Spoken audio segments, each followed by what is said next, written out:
رب لا تذرنی فردا وأنت خیر الوارثین.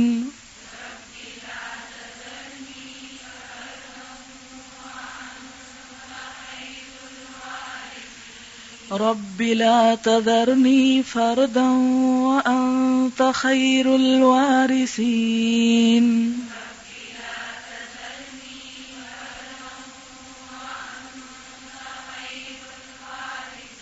رب لا تذرنی فردا وأنت خیر الوارثین.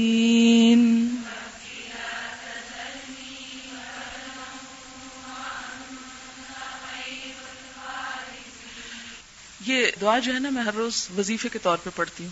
وظیفے سے مراد یہ ہے کہ کئی دفعہ پڑھتی ہوں، میرے روز کے معمول میں شامل ہے. اور یہ دعا کی بیسیکلی تو یہ کانسیپٹ کہ اولاد میں کوئی وارث ہو، یعنی بے اولاد لوگ پڑھتے ہیں اس کو نا، رب لا تذرنی فردن. لیکن میں پڑھتی ہوں کہ یا اللہ جو کام میں نے شروع کیا ہے یہ میری موت سے ختم نہ ہو جائے بلکہ اس کے وارث پیدا کر دینا.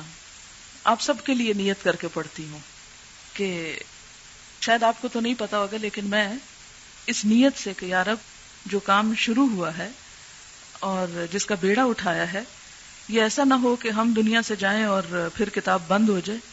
تو اللہ کی کتاب بند نہیں ہوگی انشاءاللہ، لیکن اس کام کو آگے لے کے چلنے والے چلتے چلے جائیں اور پھر ان کے آگے وارث اور ان کے اور ان کے اور ان کے، یہ رکے نہ یہ کام.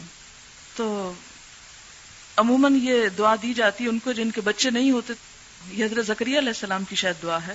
انہوں نے کہا تھا کہ رب لا تذرنی فردا وانت خیر الوارثین. تو آپ بچوں کے لیے بھی پڑھ سکتے ہیں اور دینی بچوں کے لیے بھی پڑھ سکتے ہیں.